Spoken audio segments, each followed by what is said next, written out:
د طالبانو له ګواښ وروسته 23 ولایتونو کې د شپې لخوا مخابراتي شبکې بندېږي. د افغانستان د مخابراتي خدماتو تنظیم ادارې اترا منلې چې په لږ تر لږه 23 ولایتونو کې د وسلوالو د طالبانو د ګواښ له امله د شپې لخوا د مخابراتي شبکو فعالیت بندېږي.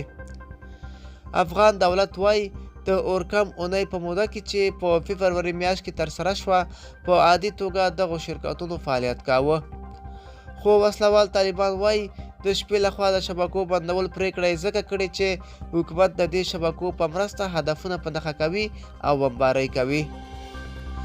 طالب بیان ذبیح الله مجاهد BBC ته وویل د کندوز په ګډون ځینو ولایتونو کې په دې بمبارۍ کې د ښځو او ماشومانو په ګډون ولسي وګړي وژل شوي دي.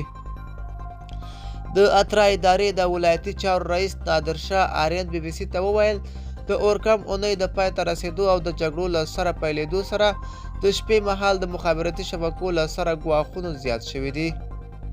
ښاغلي آرین وایي د شپې پر مهال د مخابراتي شبکو فعالیت بندېدل دولت او خصوصي سکتور ته زیان اړولی دی.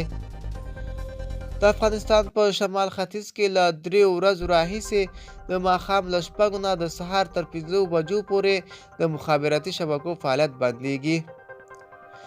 د تخار د مخابراتي رئیس عبدالغفور تلاش BBC ته وویل چې له 3 پرله پسې شپو راهیسې په دې ولایت کې د ټولو مخابراتي شبکو فعالیتونه بند شوي دي.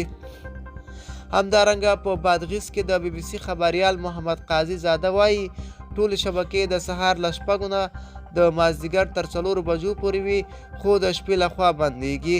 د ده په وینا یوازې د سلام شبکه د شپې لخوا فعالیت کوي، خو کیفیت یې ډېر کم دی. خو په هرات کې لا تر اوسه د بندېدو څه خبر نشته او فراه کې هم د اورکم اونۍ وروسته د بندېدو محدودیت لرې شوي دي. همداراز په سیمه کې ځینې نور کسان وایي په بلخ، سمنګان، سرپول او جوزجان ولایتونو کې هم د شپې لخوا مخابراتي شبکې فعاله او په نورمال ډول کار کوي. په خوست ولایت کې د اترا مسؤل اسدالله بشر بیا وایي د تهدید له امله هیڅ سایټ نه دی تړل شوی او نه هم د شپې لخوا تړل کیږي. اخوا د پکتیکا د مخابراتو او معلوماتو ټکنالوژۍ رئیس ارسلا خان رسولي هم وایي چې په ولایت کې د طالبانو د ګواښونو له امله د مخابراتي شبکو نه دي تړل شوي. په ورته وخت کې د ننګرهار د مخابراتو رئیس وایي ولایت کې د شپې لخوا دا ستونزه نشته، خو په ټکیو د حصارک ولسوالیو په ځینو او شیرزادو کې مخابراتي شبکو لا وړاندې کار نه کاوه، خو شبکې 4 ساعته فعاله دي. ملګرو دا زموږ چمتو شوي معلومات.